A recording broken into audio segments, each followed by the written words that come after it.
എന്താടാ, വല്ല വിവരം അറിഞ്ഞോ? അറിഞ്ഞില്ല. ആ വീഴ്ചയിൽ ഇനി കുഞ്ഞിനെ കിട്ടുമെന്ന് എനിക്ക് നല്ല സംശയമുണ്ട്. പോവാണെങ്കിൽ പോട്ടമ്മേ. എന്നാലും എല്ലാം ഒതുക്കി വെച്ചിട്ടേ അവസാനം അവളത് ചെയ്തു കളഞ്ഞല്ലോടാ. എങ്ങനെ ചെയ്യാതിരിക്കും?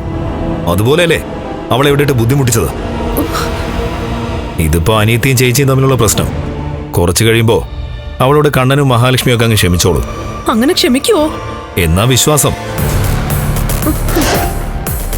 എന്തായാലും കരുണയെ കോടതി കയറ്റാൻ അവളുടെ അമ്മയ്ക്ക് ഇഷ്ടമല്ലല്ലോ.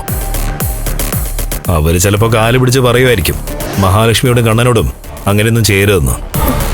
എടാ, കുഞ്ഞു പോയി കഴിഞ്ഞാൽ കണ്ണൻ പിന്നെ എന്ത് ചെയ്യുമെന്ന് പറയാൻ പറ്റത്തില്ല. ഇങ്ങോട്ട് വന്നിട്ടേ നമ്മളെ ചിലപ്പോ ഇവിടുന്ന് ഇറക്കി വിടുവായിരിക്കും. ഞാൻ പൊയ്ക്കോളാം, പക്ഷേ അമ്മ ഇവിടുന്ന് ഇറങ്ങരുത്. അമ്മയെ കല്യാണം കഴിച്ചുകൊണ്ടെന്ന് വീടായത്. ഇവിടുന്ന് അമ്മയോട് ഇറങ്ങിപ്പോവാൻ പറയാൻ അവർക്ക് ഒരു അധികാരവും ഇല്ല.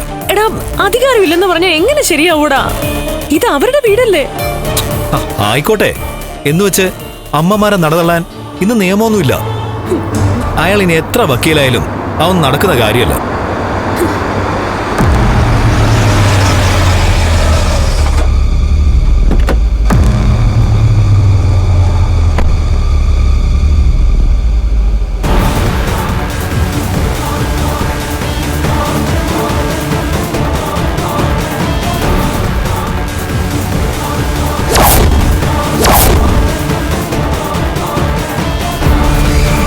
എന്താടി?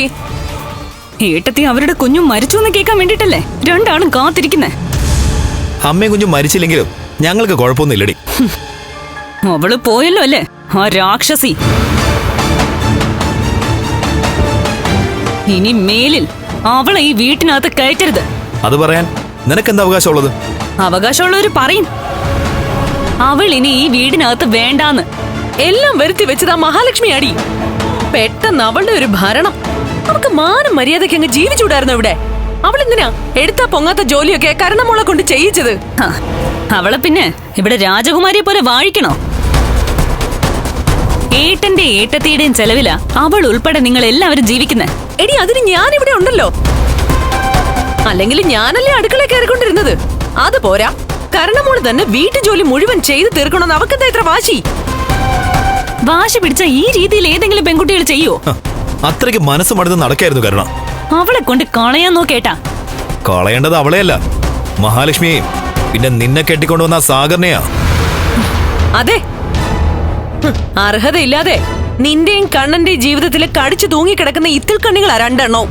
അതെ, ഇത്തിക്കണ്ണികളായിട്ടെ കുറെ ആൾക്കാർ ഇപ്പോഴും ഇവിടെ ഉണ്ട്. അവരെ എല്ലാം എടുത്തു കളഞ്ഞെങ്കിൽ മാത്രമേ ഈ തറവാടിനകത്ത് വെളിച്ചം വരൂ.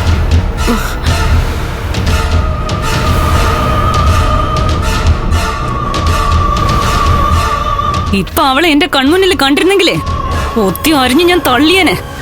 നന്ദി കെട്ടവള്. അവളിങ്ങോട്ട് വരുവാണെങ്കിലേ ഇപ്പൊ ചെയ്തതുപോലെയല്ല, അതിന്റെ ഇരട്ടി ജോലി ചെയ്യേണ്ടി വരും. അവളെ പിഴിഞ്ഞെടുക്കും ഞാൻ. മഞ്ജു, അവക്ക് എന്ത് സംഭവിച്ചെന്ന് പറഞ്ഞില്ലല്ലോ. നിങ്ങൾക്ക് സന്തോഷിക്കാൻ വേണ്ടിയിട്ടേ ഒന്നും സംഭവിച്ചിട്ടില്ല.